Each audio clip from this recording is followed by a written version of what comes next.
Welcome to 5 Dubs by MDDC Press. I'm your host, Rebecca Snyder, the Executive Director of the Maryland, Delaware, and DC Press Association, which represents news media in our region. 5 Dubs focuses on the who, what, when, where, and why of local news media. We'll talk with the journalists about the stories behind the news. You can find more information about our guests in the show notes or on our website, www.5-dubs.com. Hi, everyone. We're here today with Rafael Lorente, who is the Dean of the Philip Merrill College of Journalism at the University of Maryland, which is a mouthful, but I think can be succinctly summed up in that the Merrill College is one of the top journalism schools in the nation, and Rafael is the new dean, having taken office July 1, correct? Yes. Terrific. So welcome. Thank you. Day 52. So we're here today to talk about how educational institutions prepare students for journalism careers. And the Merrill College has a really long history of partnership with the industry. But I thought we could start with what some of those journalism education trends are coming up. Like what new journalists or early in career journalists are bringing to the table. Sure. I'm still going to back up just a little bit and say we are trying to teach a combination of skills and thought processes. So we are still emphasizing the traditional values of seeking truth, of accuracy, of coming back tomorrow and checking on that truth and giving you the best version of it today and coming back tomorrow. And we're trying to emphasize to today's students that journalism is central to a democracy, that without each other, neither of them works, democracy or journalism. We're doing all of that at a time, and I think this answers your question a little better, at a time when journalism has both a broken business model and is under attack, much like other institutions in our society. So part of what we are really emphasizing with them is they need to be ready to reinvent journalism. That whatever I did as a reporter and editor didn't work. It's the field is suffering, and so they need to be creative. They need to be thoughtful. They need to be willing to experiment and push some boundaries while keeping those traditional values. And it's that balance that we think is really important. Many of today's students do really well when they leave us if they have data journalism skills, if they have visualization skills, if they can do podcasts like this one, if they can be creative about thinking, how do I tell this story the best way to draw an audience that needs or wants this story? And so, yeah. And so actually what you said struck me in terms of sort of the platform for the story. So what I'm seeing is that content, or like the act of journalism, the reporting, is still so central. I mean, that has not changed one whit. The insatiable curiosity, like your local reporter is like the nosiest neighbor. And always the one you want to sit next to at a party because they know what's going on. And they're always sort of making those connections. So that's my little plug for reporters at parties. Always hang out with them. But I think that having all these different platforms available that students today and younger or earlier in career reporters are finding that they're more platform agnostic, perhaps, because they want to tell the story and there's different tools. So is that something that you find students kind of come equipped with, or you're having to reframe their ideas about, oh, here's how you could tell this story, or here's how you could tell that story? It's a little bit of both. A lot of students have poked around long before they get to us. They may have done it in high school. They may have had their own podcast. They've seen a lot of different forms of storytelling. And so they come in ready to, hey, can I try this? At the same time, many of them, what they know about news is what their parents consume, right? Do their Mhm. parents get a newspaper in the morning? Do their parents watch television news? So when you ask them what jobs exist in journalism, they don't always know about all those behind the scenes jobs at, a television station, for example, or all the production jobs that go into making podcasts and making other kinds of journalism, data visualizations, and so forth.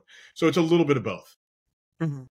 Yeah. Well, and I also feel like journalism at heart kind of teaches critical thinking skills and objectivity, or the pursuit of objectivity, which is so transferable everywhere, in any job that one would go into or any career. You need sort of those skills.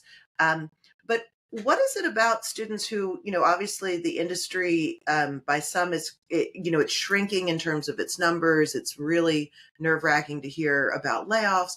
What keeps those students coming back and majoring in journalism? They're usually sort of mission oriented people. And I don't mean that in a sort of political way, or it can be all kinds of ways. But they want to do good. And so they're the same students who might go become social workers or might do other jobs that don't pay well. They care about the job, and they care about um, telling the truth. Others are just nosy, like you said. They always want to know what's going on, right? They were the student in high school who pushed the principal, right? So it's a variety of things, but this is, I don't want to make generalizations, but I think this generation is passionate in part because they see the problems around them, and they know we're not going to fix them before we go. Hmm. Oh, absolutely. I feel like a lot of times journalists are so idealistic in many respects, and then the ability to shine light on vulnerable populations and people who have stories that are just being overlooked and dismissed. And so I wanted to use that kind of concept as a way to talk about some of the projects that you have going on at Merrill, because, well, really, you have quite a lot going on, between the local news push that Jerry Zaremski is heading, to the Howard Center with Kathy Best, with the and then certainly the although the Diamondback doesn't come out of the college specifically, that's also an area of journalism. And you also have two news bureaus that report, and work sort of like a wire service for publications in the region. So, with that cornucopia, tell us a little bit about how you are practically working with those students and how you're shining light there. Yeah, we believe that education in general is better when it's experiential, and that in journalism that's almost doubly important. Mhm. We want them to make mistakes with us. We want them to try things with us before they get to the real world as much as possible. It'll make them better. So we run a bureau in Annapolis and one in Washington. We also have an audience team that supports those bureaus. We have Mm. a data and design team. We have a broadcast that does 2 live television shows every week, all for Capital News Service. The Howard Center is always working on a big project. They Mhm. are working on a huge project right now with an outside partner. I think January, big project, and we're not allowed Ooh, to we'll talk have to about have it. you back to talk about it, or maybe Kathy will come. Who knows? Our partners have made it clear we can't talk about it. But it's a probably the most ambitious thing. No, definitely the most ambitious thing we have done. And then you mentioned Jerry Zaremski and the local news network. This was an area that for years we stayed away from. We wanted the local news outlets we wanted to stay out of the way of the local news outlets.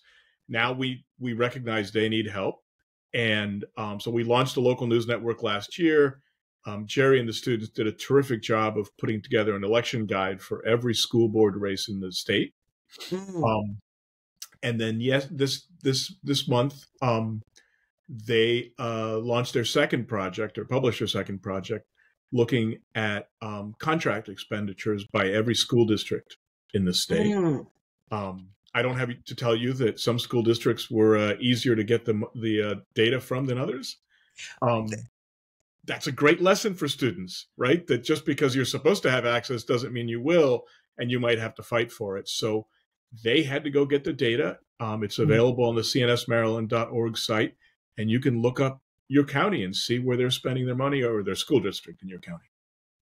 And that's so critical. MDDC we do a Sunshine Week project every year. And this past year in 2023, we looked at school boards and sort of what information they have available on their websites.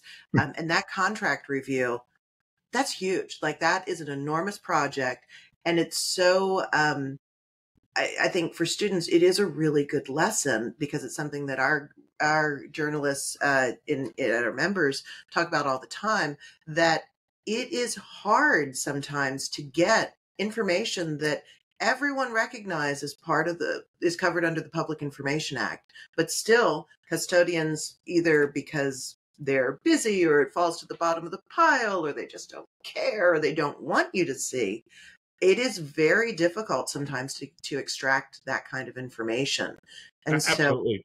We don't want them to learn in a classroom that the information is available and then find out at one of your member news organizations that in the real world, it's not so easy to get. We want them to try it now. And yeah, they learned a lesson of how hard it is to get some of this stuff, and then how hard it is to work with it when you get it, because the data is not always clean and so forth. So that's a real lesson. Which kind of brings me to sort of the big thing, or one of the newest things in journalism now, which is data journalism. And so can you tell us a little bit about what data journalism is? Do you think it differs from, kind of traditional journalism, or is it just another tool? So tell us a little bit more about what it is. I don't think it differs from traditional journalism, in that our goal is still the same, to get to the best version of the truth we can today, which is how I define objectivity. And then come back tomorrow, and I shouldn't say I define, how others have defined objectivity. And then tomorrow come back and test our version and see if we can get to a better version. And what data journalism allows us to do is to interview information that we as individuals can't interview easily. The software can do it better than we can. And I can give you, I'll give you two simple examples. A couple of years ago, we looked at thousands, hundreds of thousands, I have no idea how many pages of Library of Congress newspaper archives to look at the coverage of lynchings around the country. You could have spent your entire life trying to read all that stuff and never gotten there. We were able to crawl through it using software and tell stories that we couldn't tell otherwise. And while I can't tell you about the project that publishes in January, I can tell you that the students got filed public records requests, thousands of them across the country, and then realized they and their partner, there's a news organization that's partnering with us, that how do we track this? So they wrote software to track it. So if you're one of the reporters for the news organization, there is software that lets you go to your piece of the project and find the stuff that's come in, whether it's data or video or so forth. So data journalism just allows us to do our job in ways that we couldn't do it before. And we're teaching it at every level, from the first year students all the way through our master's and PhD programs. Mm-hmm. And so because it's so akin to computer science, are you finding, and I remember an MDDC intern that graduated from Merrill a couple of years ago, she's now a computer science PhD. Are you finding like that intersection? You're either attracting students who might ordinarily go to computer science, or, sort of sassing up a journalism student. Are you seeing an intersection there? A little bit, not as much as I'd like to. I believe there's more to be mined there. Excuse the data pun, but my belief is that there are probably a lot of computer science students around the country looking for a mission, looking to use this power that they have for good in some way. Our job is to convince them that journalism is one of those ways to do it, and we're working on it. Yeah. Well, no, and I think that's really powerful. And going back to the project of, I think it was Publishing Hate was the tagline that Printing you hate, all yes. used, Printing Hate. And I mean, that was just an incredibly powerful, large scale look. And so I think the way data journalism really helps tell the story is that it removes it from like, oh, here's this anecdotal piece that, like the one person or one group of people can see in this one area, and says, this is pervasive. I mean, journalism does reflect the culture that it's in. And so it's no real surprise that, that there's this undercurrent in journalism at that time, which was not as objective, not as professionalized, not as stringent as it is now. But when you read some of the articles and things that came out of there, it is really shocking that, things like that would be printed. It just, especially to modern ears. And the Press Association intersected with that very painfully in that our Hall of Fame classroom, the MDDC Hall of Fame is housed at the Merrill College. And one of our Hall of Famers was just a disgusting person that was uncovered by your research. Yeah. And, I don't think that we ever would have known about that because that person was inducted into the Hall of Fame, I think in the late 40s, early 50s. And the records from that time were very, very loose, very quiet. We just didn't know. And so it was really helpful to see what happened. And just for all of you listening, we did excise that person from our Hall of Fame. It's transparently still listed on our website that that's what happened. But I think that's some of the power of presenting people's history. Yes. And so those large scale projects, I think, can really be very powerful. Yeah. And if I may, there is one other way that we believe data journalism can really help. And I think this is particularly important for MDDC members, which is we believe that we can use our data journalism resources, for lack of a better word, to create tools that will make it easier for our members around the state to do better journalism. So part of what we are pushing, in addition to continuing to create projects and content and cover news, is can we use some of these tools so that news outlets can do their jobs better? So again, the local news network project includes a searchable database that anyone in the state can look up their county's contracts. So if a reporter wants to see what the contracts are, that reporter knows her area better than we do. They may look at the list of contracts and go, oh, wait, there's a story there that we didn't see. And so when I said earlier that we want to reinvent journalism, part of what we want to do is create tools to support the news ecosystem around us, because we have data journalists on our faculty and not every newsroom can afford that. Right. No, and I think that's really critical to understand, that I feel like that has a much more collaborative reach than you get sort of in the industry. And in our jurisdictions, Maryland, Delaware, and DC, I'm really proud of the collaboration that our members have.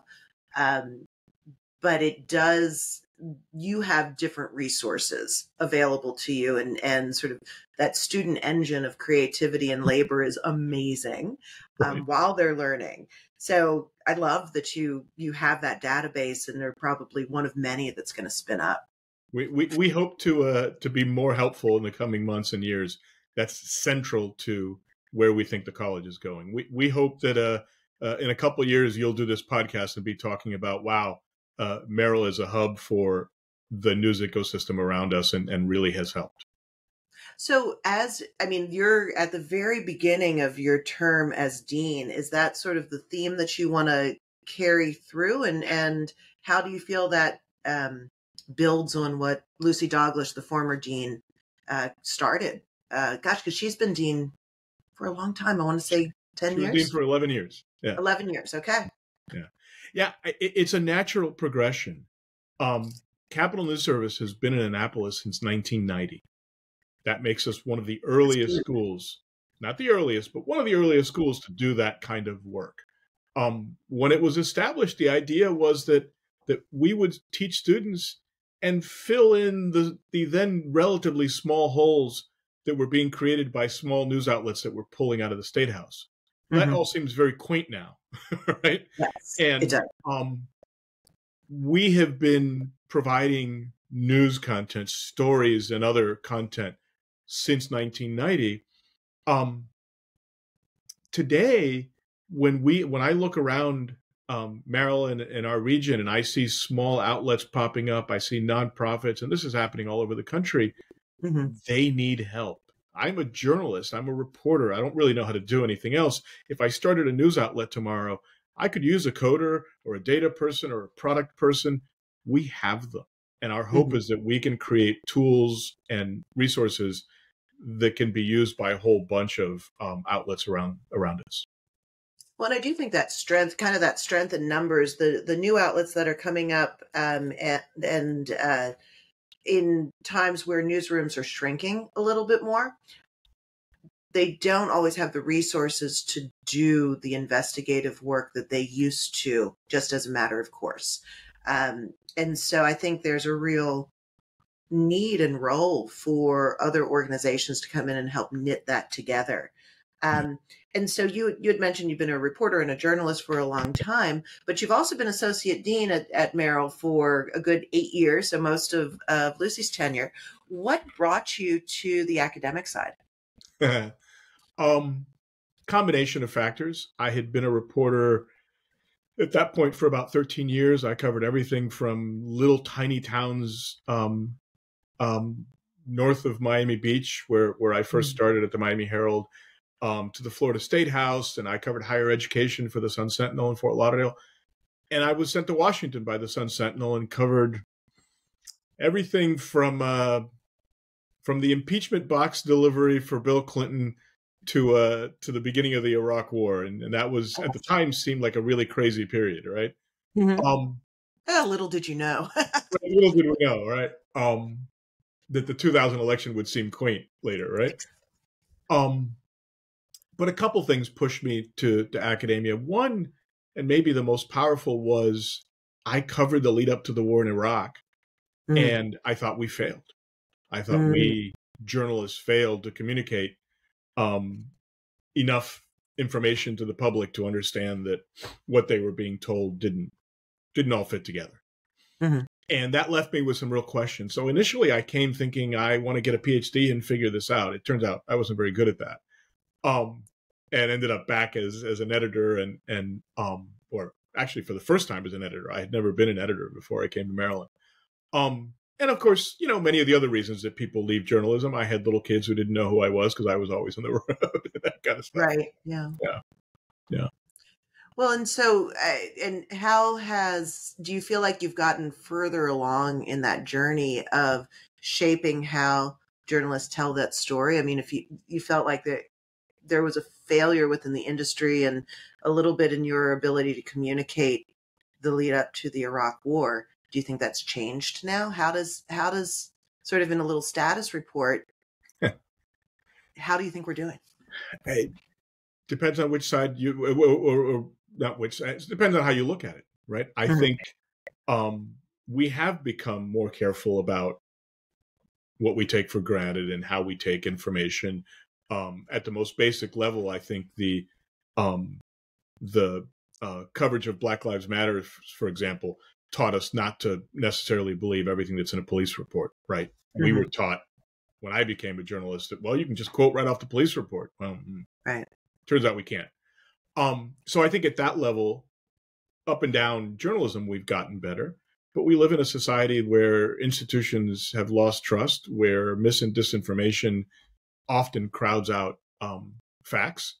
So on the other side, we're struggling to get through. The loudest voices are telling lies, and that is so difficult to sort of keep your spirits up and keep doing good work. And so how do you how do you instill that hope and optimism in your students to make that they can make their corner of the world a better place? It's my belief and our belief. I have I am fortunate to have an amazing, incredible faculty and staff and students who believe in the power of journalism. We believe that if we keep working at this, we're gonna make a difference. And that journalism is, when parents come through and they tour the college with their students, and inevitably one of them will pull me aside, or some of them will ask it out loud. Is there a future for journalism? And my answer is, you better hope there is, because whatever it is you do won't be free if we're not around. So I keep my optimism up because there's no alternative. I'm a first generation American. My parents are here because they fled a dictatorship in Cuba. You can't be a journalist in Havana and do it freely, at least. So we have to be optimistic because the alternative is worse. And I always like to think that failure is just not an option. Our issues are too important. There's too much at stake. There's ways that we can figure a way around. It's not always a clear path, but you have to keep going.